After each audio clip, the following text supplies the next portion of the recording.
शांति ओम शांति ओम शांति।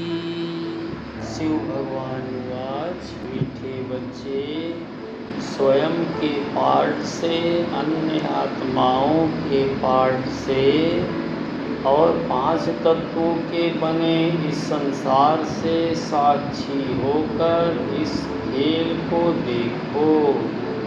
फिर आपकी स्थिति अचल अडोल हो जाएगी।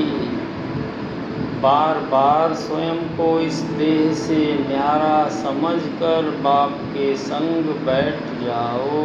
किसी भी बात में मूझो मत, क्योंकि यह जो बिल्कुल अंतिम समय जा रहा है वह हलचल से भरपूर है, क्योंकि हर चीज़ अति में जा रही है विदाई लेने के लिए।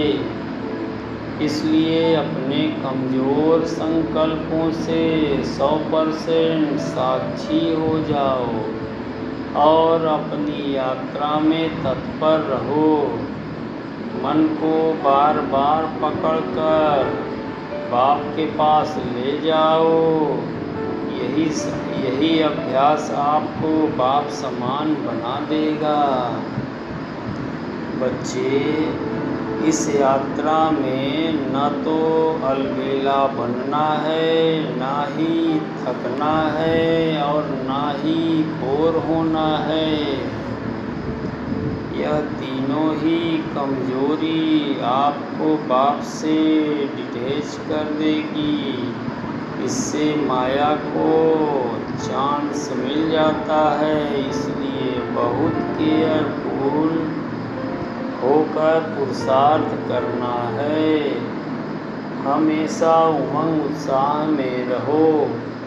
अपने लक्ष्य और अपनी प्राप्तियों के स्मृति स्वरूप रहो।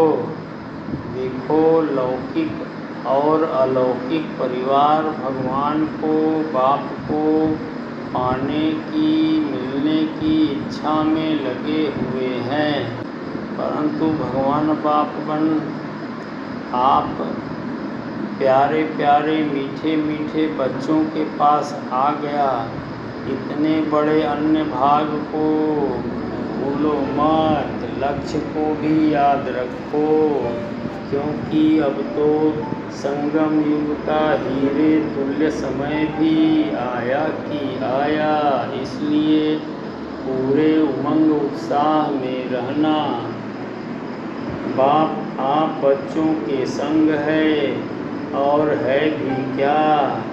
अपने मनुष्य स्वरूप को, बाप को और अपने कर्तव्य को